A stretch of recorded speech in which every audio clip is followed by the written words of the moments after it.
All right, welcome to the webinar today. This is Stuart Anderson. We're going to start here with some announcements as everybody's joining with us. We've got a great group of people joining us, so we'll let them all kind of file in, but we're going to run through just a few announcements and things that's going on in our world to keep you up to date and engaged. The first is our Smiles for Life program, which is happening right now. We're going to begin 1st of March with the whitening program and running Smiles for Life. So these are some of the materials that you see on the screen that you should have already received. This big green box down here is coming from My Social Practice, who, again, has designed all of our marketing materials. And inside of it, you're going to see T-shirts, these new great sunglasses, buttons, posters, pass-along cards, social media signs.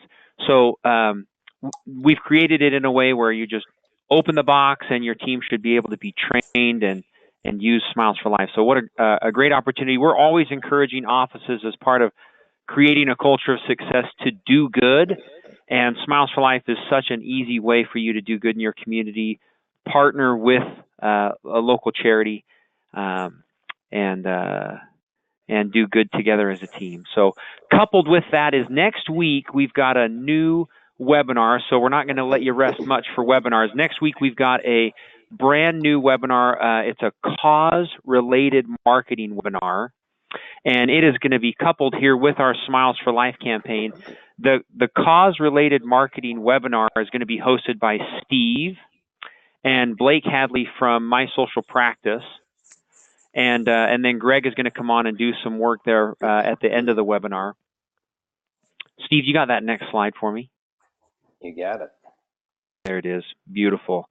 So when we say cause-related marketing, we're talking about you are going to use a program like Smiles for Life or nothing better than Buckets for the Cure. I thought that was very amusing to get people into KFC, pink buckets. So you're going to use cause-related marketing to attract new patients.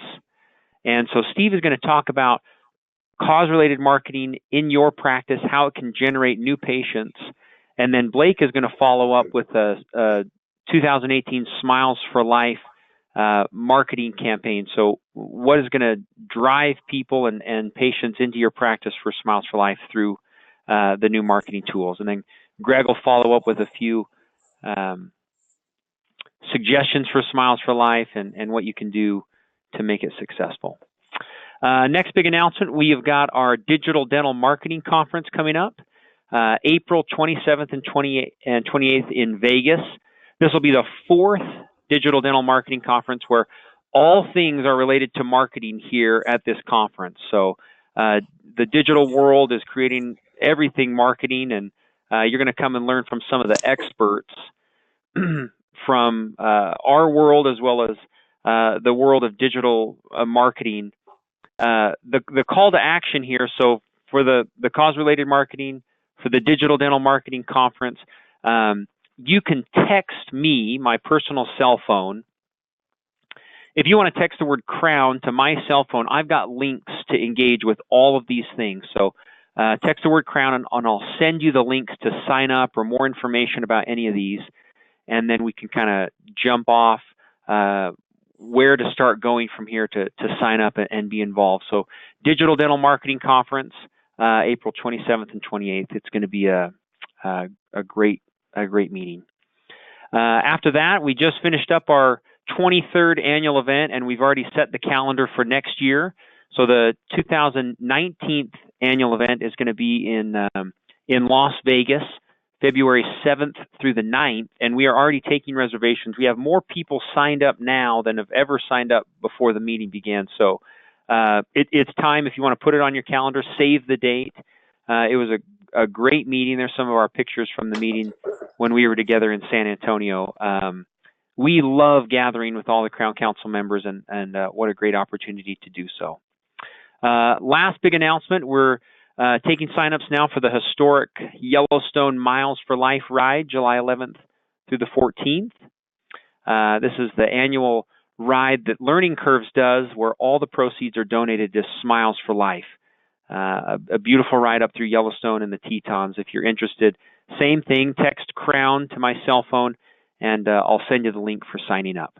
So what a great way to interact and be with other Crown Council members. And Steve, you're going to be there, right, as the CE professional? I will be there, like it or not. So yeah, we've got some great continuing education plan for the ride. You do not have to have ridden before to go. If you sign up now, that gives you plenty of time to take the learning course that you can take in your own city to get your motorcycle license. It's a great way to get out of your comfort zone and do something new. And we'd love to have you. It's one of the highlights of our year. It really is, and I think this is number 10 or 12. 13. 13. So 13 different Miles for Life rides. So get involved. It's the top of the hour, so we're gonna move forward with the webinar. Steve, we'll run through these announcements one more time for the people that are just joining late. Let's do it. Okay. So real quick, if you just joined us, we're still taking signups for Smiles for Life. If you want to participate, we can still get you whitening and all your great marketing materials. It is not too late to sign up for Smiles for Life. It's our way of helping you do good in your community and in your practice. We would certainly love to have you participate. Next week on the 28th, we're going to do a cause-related marketing webinar. All information is going out about that. So how to use Smiles for Life to bring patients in your practice. We're going to give some instruction and some help on how you can use that. We're signing up now for the Digital Dental Marketing Conference in Vegas, our 4th annual meeting there, all things digital marketing. There's going to be a great lineup of speakers as well as breakout sessions to kind of create a digital dental marketing plan inside your office. Annual event reservation, February 7th through the 9th next year. We're taking reservations as well as hotel is already booking up. So we would certainly love to gather. Our goal is to gather all Crown Council members together, whether it's one person from each practice or not. This is truly a great time to gather everyone together. And then Miles for Life, our Learning Curves ride, the historic Yellowstone ride. These group of adventurers get together once a year for the last 13 years, where all the proceeds from the ride go to Smiles for Life. It's a very generous contribution as well as a lot of fun. So sign up now. And if you need any of the links to sign up for these things, text the word CROWN to that cell phone number.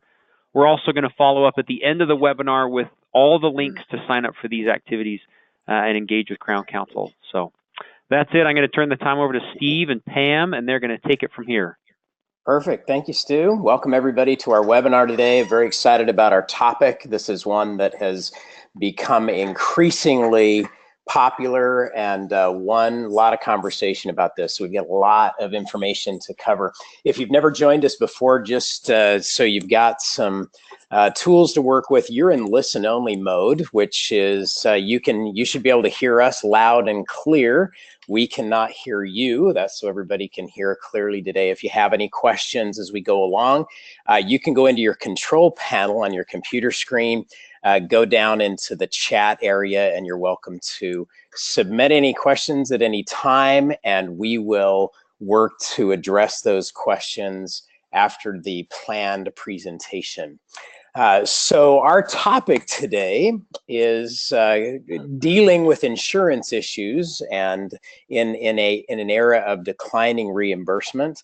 A lot of things going on that we'll talk about today that have raised this subject to the top of a lot of practices' consciousness, and we're going to talk about how to think through these issues as you move forward. Pam Peterson is joining me today. Pam is the president of the Total Patient Service Institute and resident expert on this topic. So Pam, welcome. Thank you, Steve. It's great to be here. And for those of you that if we have not met face to face, I'm Steve Anderson. And we are looking forward to sharing some things that I hope will give you some things to think about and some tools to go back and work with on your team as you work through different insurance-related issues. Just by way of explanation, for those of you that may be new to us today, the Total Patient Service Institute is our education and practice management arm. So we have a team of practice advisors that are out in practices all over the country every day, implementing the highest level of practice management and patient service skills. So we have a pretty broad base of information that flows in to our office every day from practices all over the country, which gives us kind of a unique perspective on everything that's going on in dentistry, and we'll share that with you today. The Crown Council, of course, is the home for all things that have to do with a culture of success, and originally an outgrowth of all of our training, and now really a body in and of itself, and really the place where top teams stay plugged in to the best of the things that are going on in dentistry to have a leading practice. And then finally, you've heard a little bit about Smiles for Life, which has become the #1 largest charity campaign in dentistry. And I know many of you listening today are very excited for the kickoff of that campaign coming up, and having raised over $40 million for children's charities around the world, and looking forward to another great year ahead. So with that, off to our topic for today, all things insurance. Let me just kind of give you a little bit of context for this.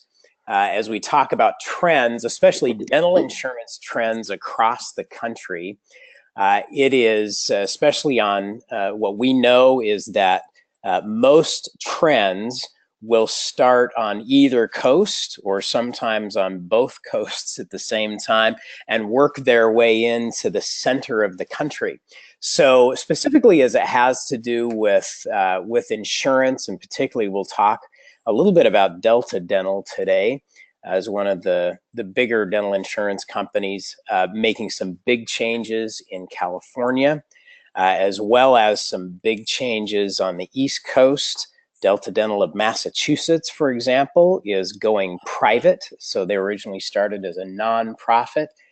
They are now going to be a for-profit insurance company, and making some big changes as a result of that. In California, they're making aggressive moves to do away with Delta Premier, as they are on the East Coast, and it is now making its way to the center of the country. And that's kind of precipitated a lot of conversation around what we're talking about, and how you rethink your participation in insurance one way or the other. So I'm going to talk first about some things, and what I'd encourage you to do is take some notes today. I will promise you that we will not provide any answers for you today. We're gonna ask a lot of questions and pose some questions that you should ask yourself. We'll illustrate how different practice circumstances will direct you in different paths. I don't think there's any one answer for every practice, but there are a lot of questions that will help you and help you understand which direction you should go. So here's the first principle. I call it the natural law of pricing. And if you spend any time with me at all over the years, you know about my passion for natural laws, or looking for the consistent things that tend to drive consumer behavior.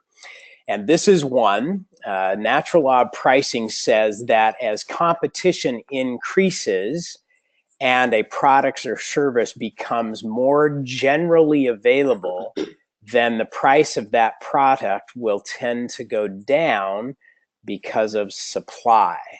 So prices tend to decline over time. So for example, when a new piece of technology first comes out on the market, if you think back, those of you that have been in dentistry for quite some time, you think when the first intraoral camera first came out on the market back years ago, and I think the first intraoral camera I remember seeing cost something like $30,000. Well, now you can buy an intraoral camera. There's one particular model that's available on the internet today for $100. So that's just one example of many, as that as new things are released and new innovations come out, they're typically priced on the higher end, and then as competition comes in, prices tend to go down. And so that is just an indication, or one thing to think about. Dentistry is not necessarily immune to that natural law. Some procedures, as you look at pricing and how different procedures are priced, especially reimbursement rates by insurance companies. I think every once in a while, a practice will get a letter from an insurance company saying we're going to increase your reimbursement rate this year. That's rare, and typically they're trying to find ways to reimburse less. So I'm not necessarily saying to lower your fees. I'm just saying this is a factor that is at play just in consumerism in general and markets, is that there tends to be downward pressure on pricing over time. So keep that in mind. That's just something that's always going on. So now what? How does this impact your practice with everything that's going on? And how do you think through it? For example, if you are a Delta Premier provider and that's your only involvement with Delta, how do you deal with it? It's going away. In one way, shape, or form, it will eventually be gone. And the decision, you're going to be forced to make a decision if you haven't already. So it depends on a number of different factors, which we're going to discuss, that'll help determine your direction. And again, your answer will be unique to you and your practice. So here's some initial things to think about as you go about that decision and thinking about your strategy and how you position your practice. Pam? All right, thanks, Steve. All right, so first, make sure you have a clear understanding of where your practice is. And there are a number of questions. The first question is, what percentage of your patient base is contracted? Is it greater than 30% or less than 30%? If it's greater than, make sure that you proceed with caution. Do your homework first before making a quick move. If it's less than 30%, you have a little bit more flexibility, and the same rule applies. You want to make sure you do your homework first. So here are a couple of questions to ask. Number one, what is the makeup of your community? Number two, who are the major employers in your area? Number three, what is the demand in your market? And are you serving based on that demand? And then the final question, number four, what other practices in your area that are in network with insurance? Steve? So those are all just important things to consider as you look at your marketplace in general. Here's some additional questions that have more to do, internally with your practice. First, what's your procedure mix? So I get questions. I'll occasionally have a practice that will call me and they'll say, Steve, our new patients are kind of in decline, and we're wondering whether if we ought to sign up for more insurance plans. Or I'll get the opposite question from a different practice that says, the insurance fees keep going down. We're wondering if we ought to just opt out of being a contracted provider. So my first question is, what's your procedure mix? Is your practice primarily doing bread and butter dentistry? Is it doing more cosmetic dentistry? How much perio treatment are you doing? What kind of dentistry are you doing? So for example, I got a call from a practice in a major metropolitan area recently, and faced with declining new patient flow, they're wondering whether they should be more involved in insurance to increase their patient flow. And this was the first question I asked them, is tell me about your procedure mix. What are you doing? And their basic response was, well, it's kind of just a basic general dentistry practice. We're doing bread and butter, crown and bridge dentistry, which is fine. My response to them was that with the downward spiral in prices and reimbursement rates, that if they were going to continue on with that procedure mix, they might want to consider looking at what the other practices in their area are doing, because they're going to be more subject to pricing comparison versus the practice that is bringing on expanded services, doing implants, treating sleep apnea, doing more cosmetic related services that are a little bit more difficult to find, that allow them to differentiate themselves from other practices. That gives them a little bit more freedom then to decide what their engagement with insurance is going to be. So food for thought. What is your procedure mix? What are you doing on the end of procedures that may not be as readily available? Are you placing implants? Are you treating sleep apnea? Are you doing comprehensive perio treatment? Are you doing full mouth restorative and cosmetic dentistry? Are you dealing with airway, which is becoming one of the big clinical topics in dentistry? Are you really at the leading edge of this, where you can differentiate yourself from what a typical general practice might do?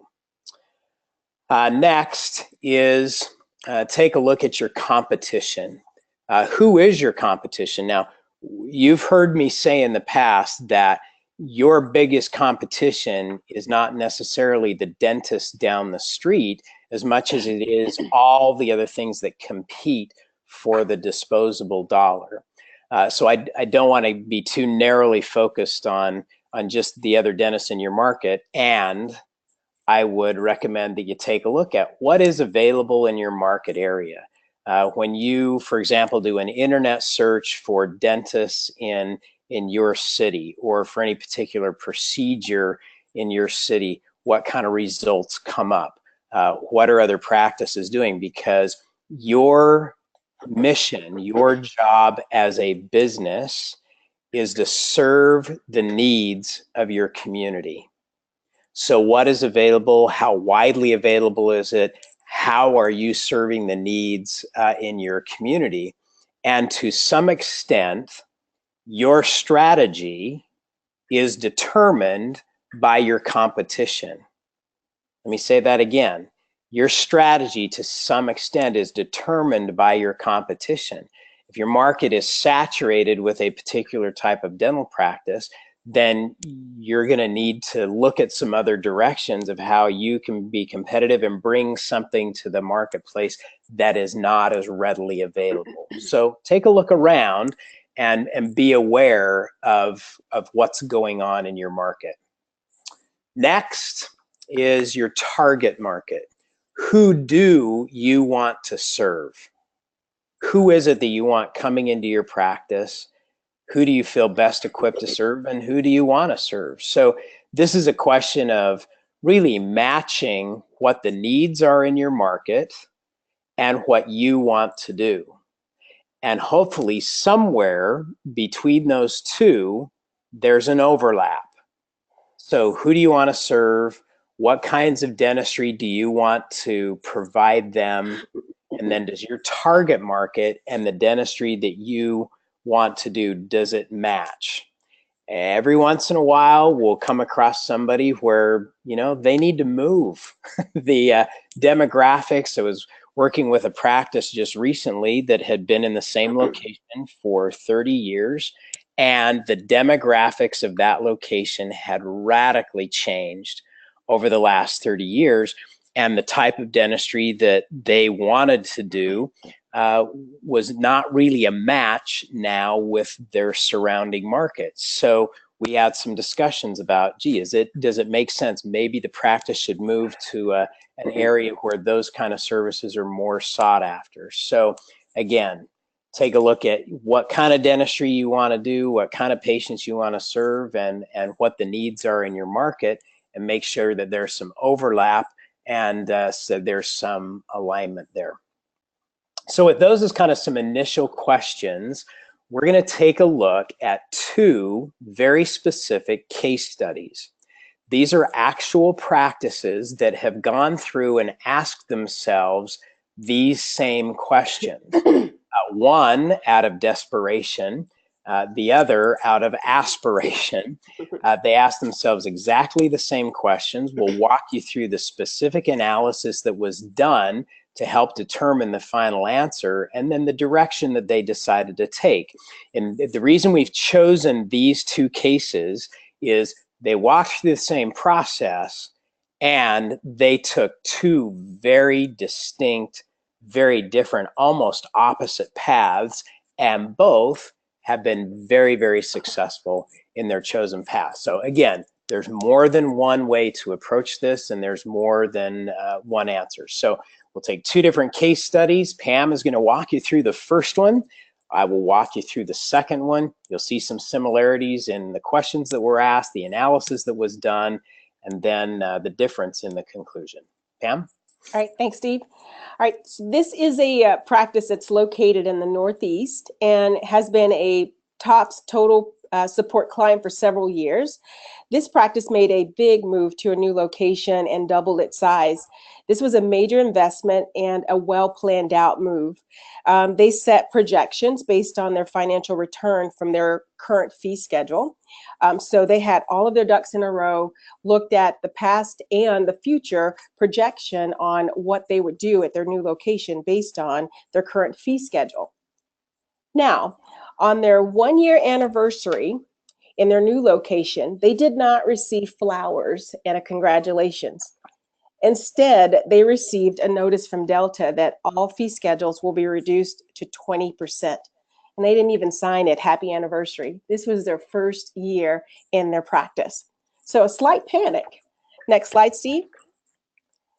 So the first thing that we did with this practice is we immediately began strategizing for overcoming the obstacles that were presented. And by doing our homework, we found that 56% of the active patient base has Delta. The year production was 3.523. Collection was 3.435. Now, because nearly 60% of the patient base was Delta, we decided that leaving immediately was not a good plan. And the key word that I want to point out is immediately.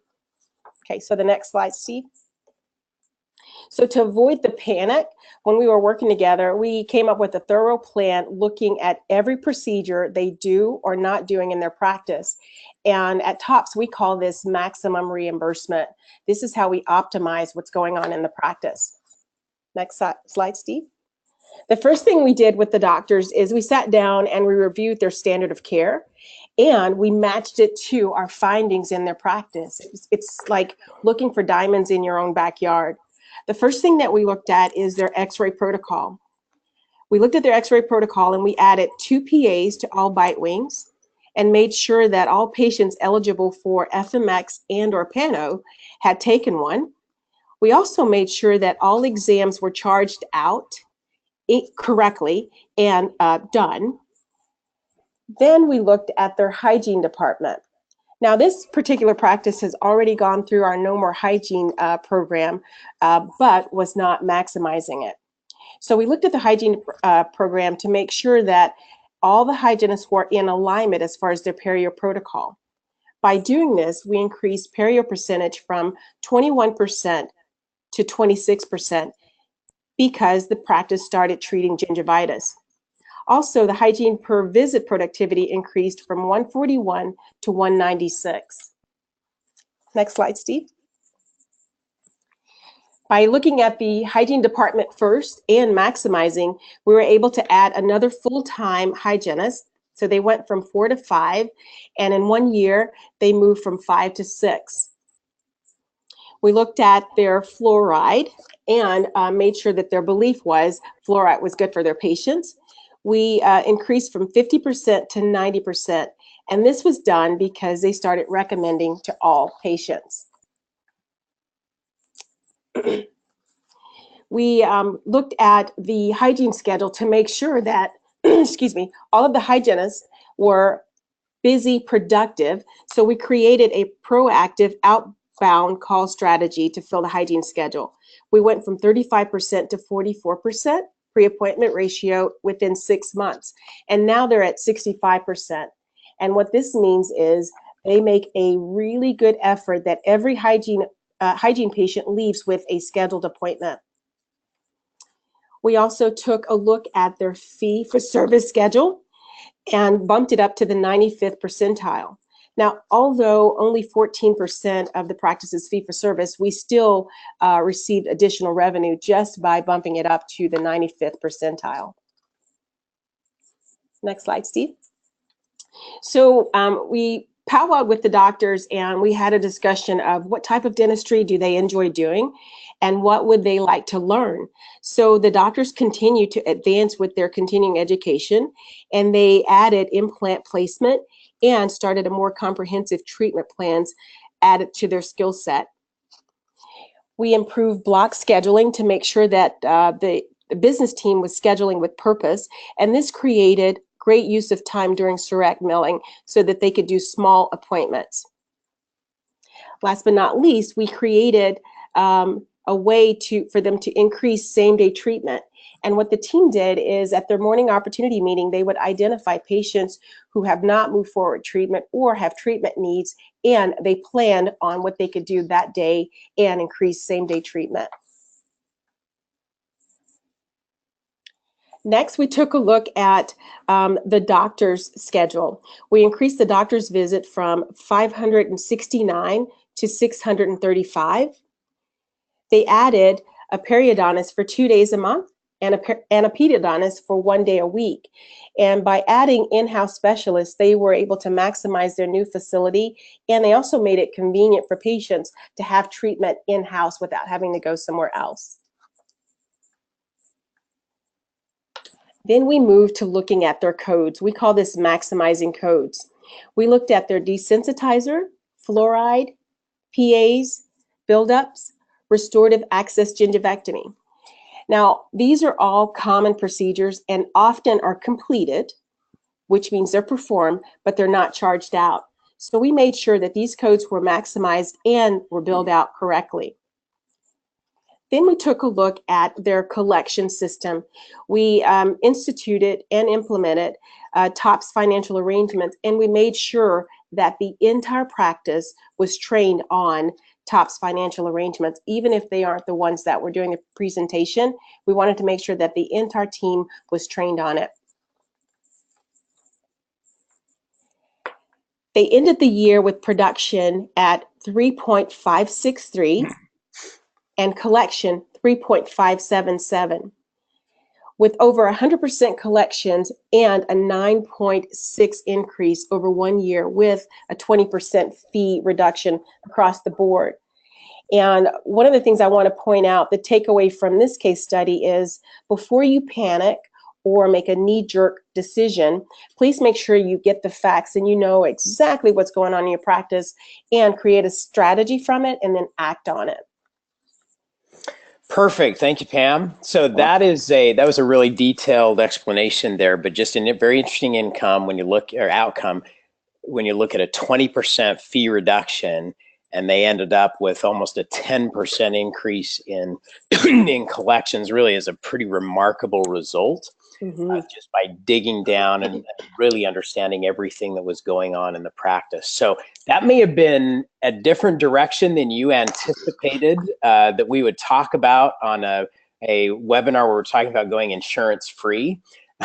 And I did that on purpose so that you could see there's a lot of different directions that you can potentially take here, depending on demographics, your market, how your practice is set up, all of those factors. So let's take a look at the second case study, similar questions and a very, very different outcome with what was decided. So this is a practice, single doctor practice, more in towards the Midwest.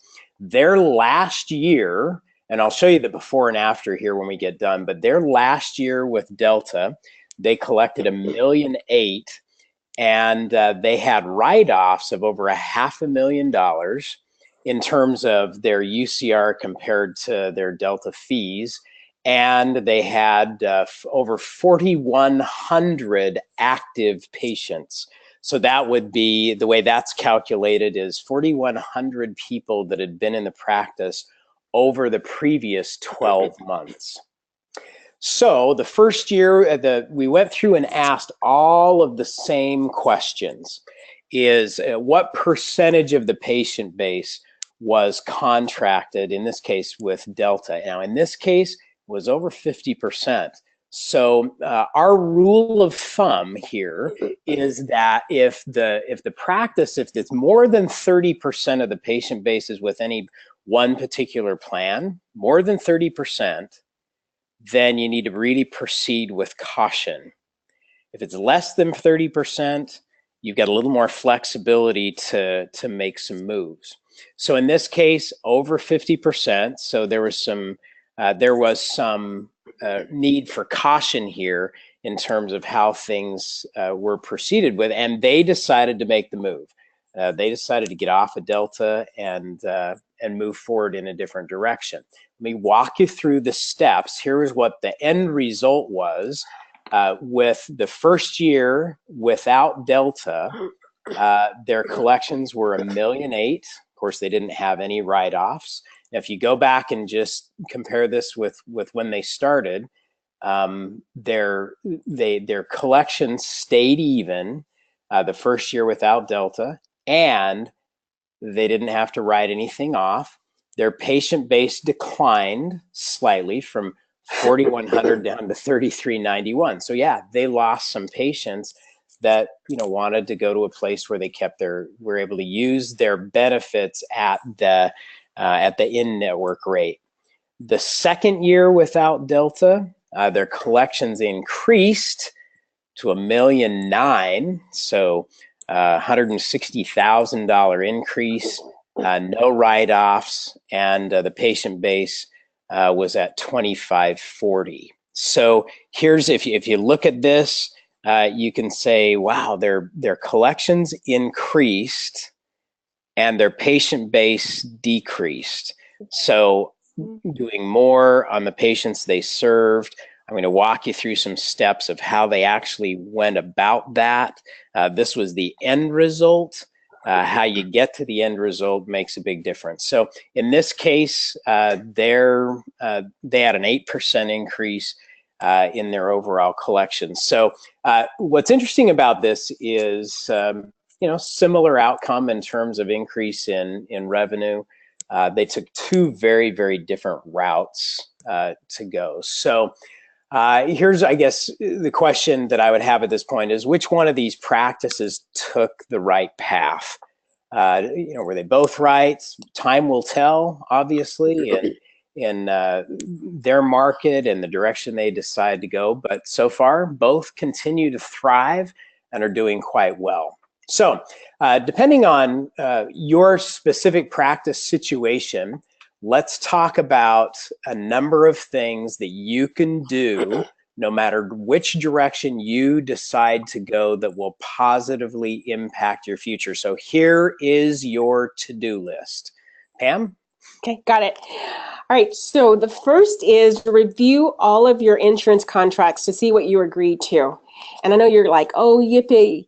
It's not uncommon for a practice to sign on with insurance and never look at the agreement ever again. There are two words that I'd like to point out described by Delta. This was a light bulb moment for me years ago. And the first word is disallowed. The second word is denied. Now, there's a lot of information on insurance, but I'm just going to pick out two things that Delta will hurl around in their contract: disallowed and denied.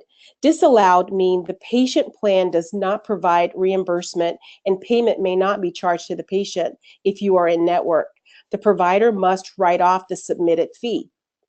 If it's denied, denied means the service is a benefit. The service is not a benefit on the patient's plan, and the patient may be charged the allowable amount as stated on the EOB. Most of the time, disallowed and denied are treated the same, where we just adjust off. Now, if it's disallowed, that means we cannot charge the patient and we have to make the necessary adjustment. If it's denied, please read the EOB. The patient may be charged the allowable amount as stated. That's the first one. The second ask is review your current fee analysis and ask the question, how do your fees compare to what's being charged out in your area? What are your contracted fees for each procedure?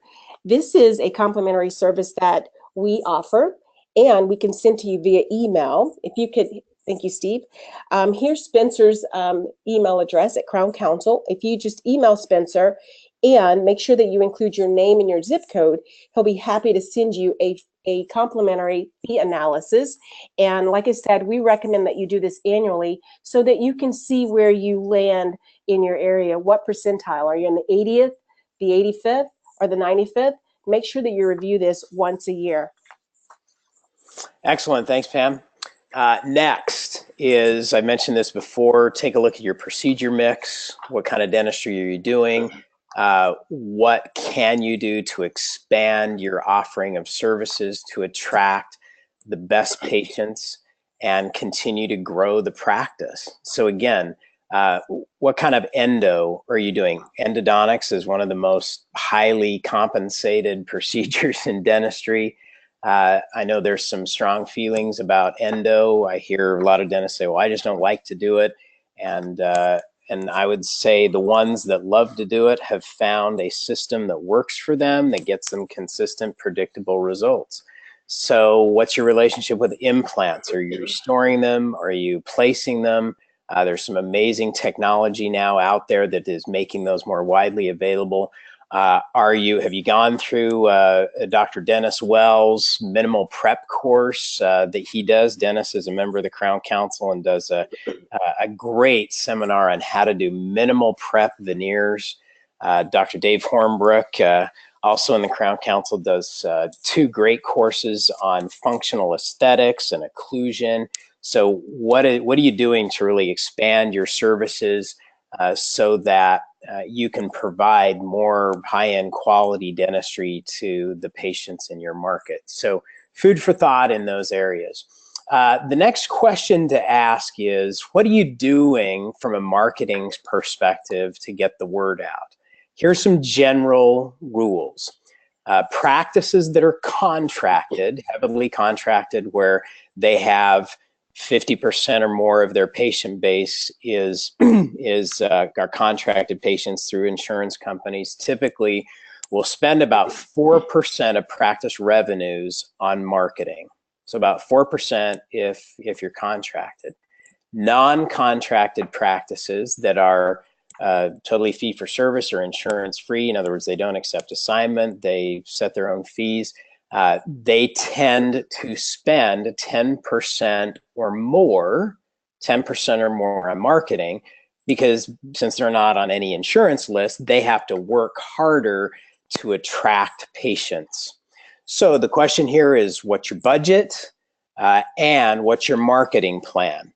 The more insurance independent you are, the better marketer you need to become, just to be more visible and attract the right kind of patients. Next piece is, what are your verbal skills in dealing with insurance issues? Many times we find that practices that really work on the verbal side and how to address these questions that they get from patients do an amazing job of converting patients, regardless of what their insurance relationship is, into their practice. So we'll talk about a couple of these verbal skills here real quickly that are really some of the most complicated that you have to deal with, and some suggested verbiage on what you might do here. Pam? All right, so finally, the best part which is your team. You want to make sure that you get your entire team on board. Don't keep this a secret. Explain why you're doing this and how you're going to do this, so that your team has the right frame of what's getting ready to happen with your practice. You want to make sure that your team is prepared so that they're not apologizing or becoming defensive when they are faced with having this conversation with a patient as far as moving insurance free.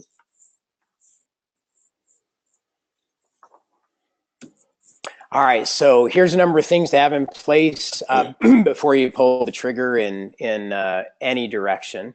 Let's first talk about financial arrangements, whether you're fee-for-service insurance. Here's some financial arrangements things that everyone should have in place. Pam? Okay. There are 3 important points. The first point, you want to make sure you expand and clarify your financial arrangements. For example, we recommend that you have at least 3 forms of third-party financing in place. If you would like a list of options, please let us know after today's webinar. We'll be happy to send that to you. The second point is have a financial policy in place that your patients sign and internal financial guidelines for your team to follow when presenting financial arrangements. What we find is when this point is in place, it eliminates creative financing so that your patients won't pay $5 a month on a $500 bill. The third point is, how are you going to handle payment situations where the insurance company is now going to send the reimbursement check directly to the patient? You want to make sure that all these details are well thought out, put in writing so that your team feels empowered. A team, when they're trained and they know what's expected, they are empowered and they will do a great job.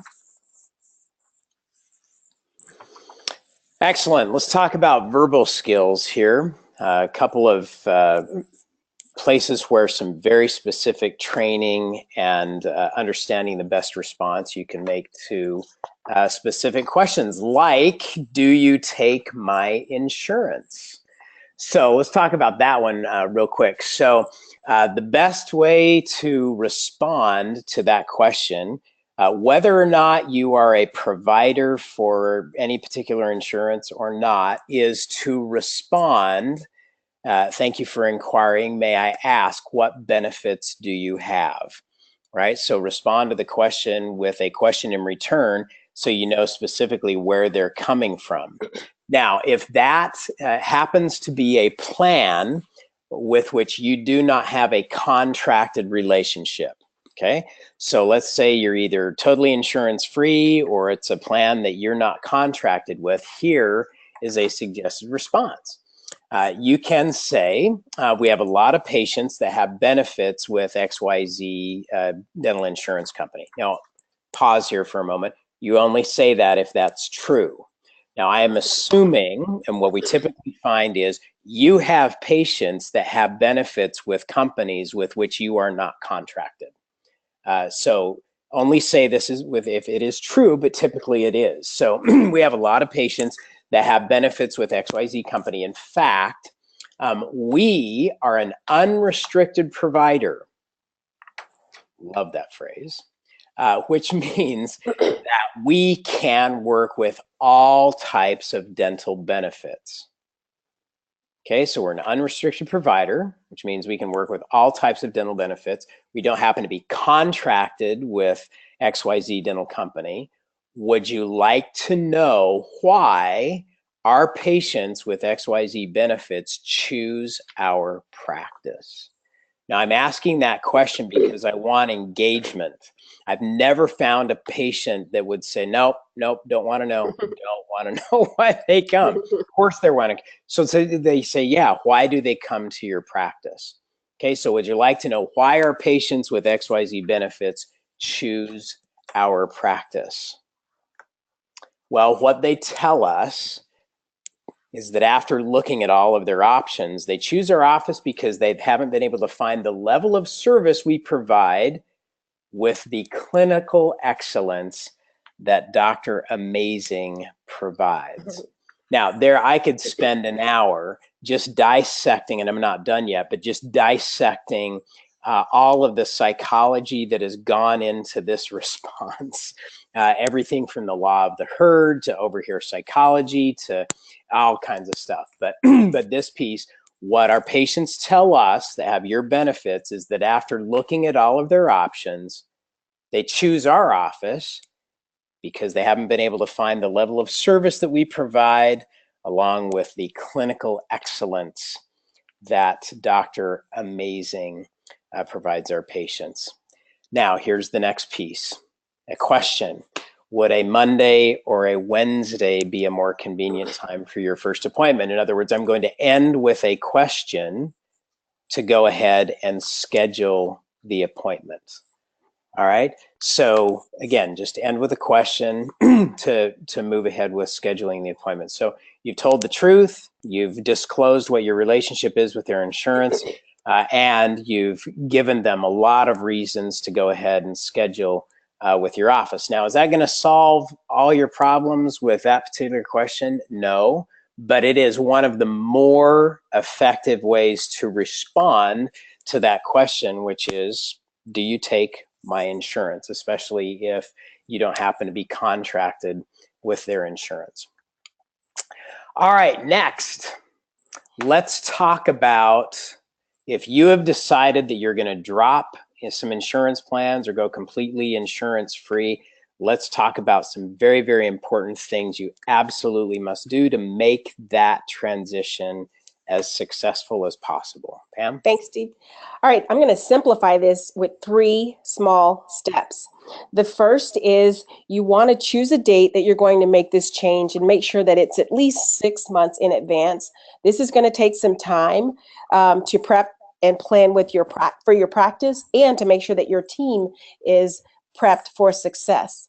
How far in advance, Pam? 6 months. 6 months. Okay, so not tomorrow. Not tomorrow, not 1 month, not 3 months, but 6 months. You want to make sure that you set this up for success so that all of your ducks are in a row and your team is prepared, including what to say. Move to the next slide.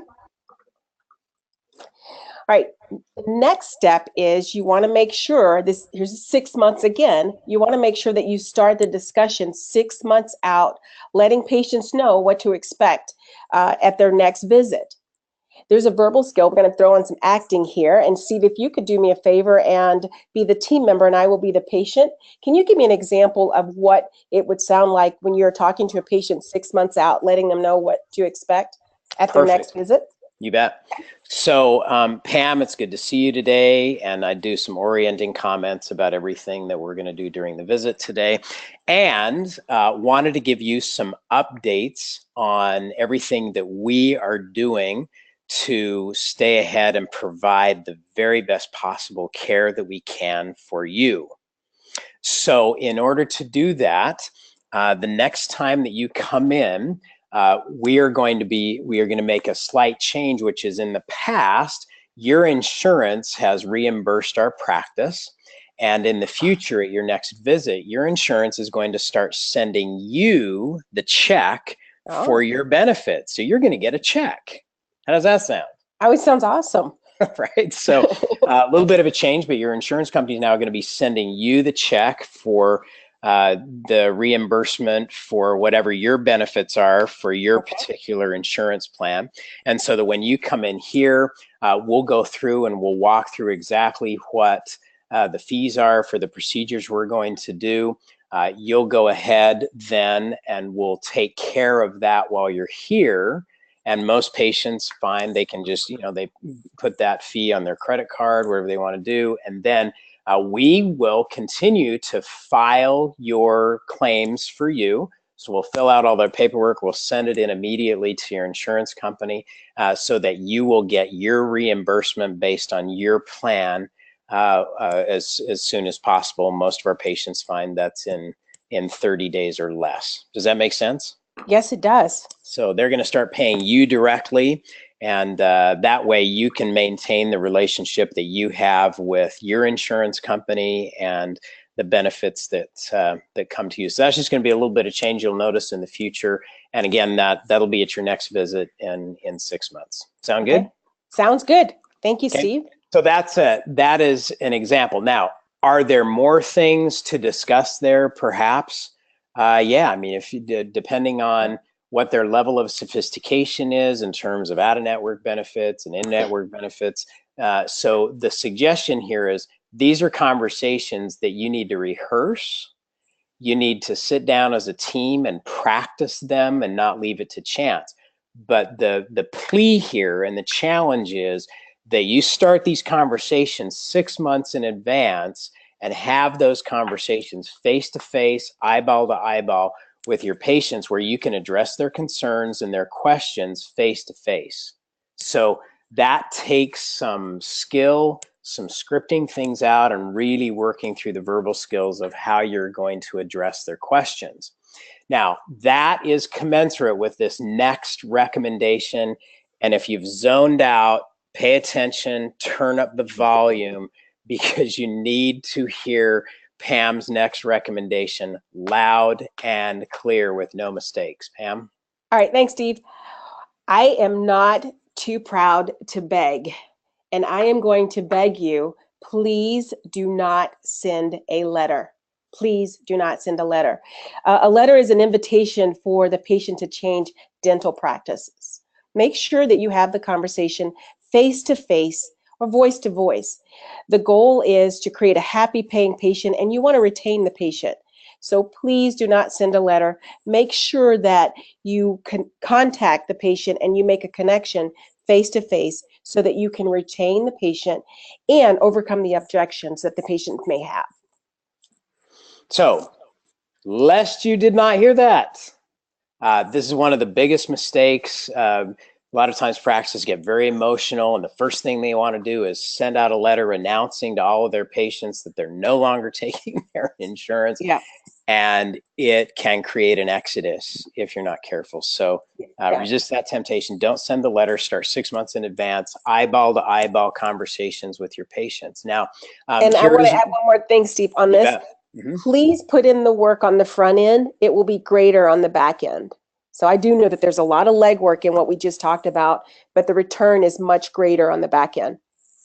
So in addition to that, during the 6-month period that you're going through and making the transition, if you choose to do that, you're going to prime your patients. You have to let them know what they can expect in terms of, you know, what might happen. So for example, you might let them know when you're talking to them in this conversation that I just had with Pam, is you might say to them, now you may receive a letter from your insurance company telling you about this change, and they may even tell you that you have to choose another dentist, which is not correct. You always have the freedom to choose what dentist that you want to go to. So in case you receive a letter that, please know that you're in control of where you get your health care, and you're in control of who your dentist is. And then the second thing that I'd suggest in our second case study, one of the things that they implemented was after they went through this preliminary transition period, even after they made the switch, if there were patients that they hadn't had the conversation with that were surprised or whatever when they came in their next visit, they went ahead and extended the fee that they used to have when they were contracted. They extended that, you know, one more time. So they had that flexibility. They were trying to do everything they could to maintain that patient relationship as much as they could. Did they keep all their patients? Absolutely not. I mean, there's a change in strategy, and but they did everything they could to retain them and give them every reason why they should stay with the practice. So this is a new reality, obviously. If you decide to drop some of your contracted relationships, one of the points of interest that would be echoed by practices that have done that, if they've ramped up their marketing and they continue to be successful, like the practice that we noted here, is it's going to feel different. It's a different reality. It's a different pace. You may not have as many, your schedule may not be as busy. You may not feel like you're being as productive. And the plea would be here is watch your daily production and your daily collections. It's not just activity that you have to pay attention to. That's kind of the emotional part, but actually see what's being produced, what's being collected. Because depending on your practice strategy, it will impact how it feels in your practice. So some next steps, here's what we would recommend. Number one is do the analysis. All right, so before you react to any news, like we've shared with you in both case studies, do the analysis, gather the data, know exactly where you stand, look at where all the opportunities are in your practice, in your marketplace, where you want to go, what kind of dentistry you want to do, what the needs are in your community. Do your homework first. Do your fee analysis, and we highly recommend you do this every year. And again, if you have not done that in the last 12 months, seen a fee analysis of your fees compared to the fees in your market, while you're sitting there right now, you can email, just pull up your email program, email Spencer at crowncouncil.com. So Spencer@crowncouncil.com. And just if you just put fee analysis in the subject line, and in the body of the email, if you'll include your zip code and your contact information. So your zip code, your practice name, and your contact information, we will send you the fee analysis, as well as take some time with you on the phone to go through the fee analysis so you understand how to use that. So that would be one thing that we would highly, highly recommend. So make sure you email Spencer. So Spencer@crowncouncil.com. Next is develop your strategy. So depending on what your analysis tells you, determine your practice strategy and which way you want to go. We've shared 2 different strategies today, 2 different directions that practices decided to take, and yours will be unique to your strategy. So figure out what's right for your practice and your future, and what you want to do. One thing that Pam has recommended is you put your strategy together, regardless of which direction that you decide to take. There are some basic fundamentals that you want to have in place, like make sure your financial arrangement systems are in place, up to date. Make sure you have 3 forms of third-party financing in place. Again, you can email Spencer@crowncouncil.com, and he will send you a list of the third-party financing resources that are available in dentistry today. Care Credit obviously being one, Lending Club, and there are others. So if you don't have 3 forms of third-party financing, just again, shoot him an email and just put third-party financing, and he'll send you a list. We update that on a regular basis of third-party financing resources. So figure out your strategy, and then move forward with executing your strategy. If you make a move, make sure you do it well in advance. If you can, 6 months or more, give yourself some lead time so you can have conversations with your patients about what direction you're deciding to go and why. And then finally, get a mentor. And that can come in a number of different ways, shapes, or forms. So 1, you might find somebody who's gone through this process successfully, and study with them, talk to them, find out what worked, find out what they would do differently if they had to do it all over again. The Crown Council is filled with great mentors, all kinds of different experience. You can get on the email network if you have a question to find people who have relevant experience. So it encourages you to use that as a resource. You might take this to your mastermind group. We are forming new Crown Council mastermind groups every day. If you are not in any type of a Crown Council mastermind group or a study group that meets on a regular basis, I highly recommend you do it. It can be one of the most valuable resources that you will have for the future of your practice.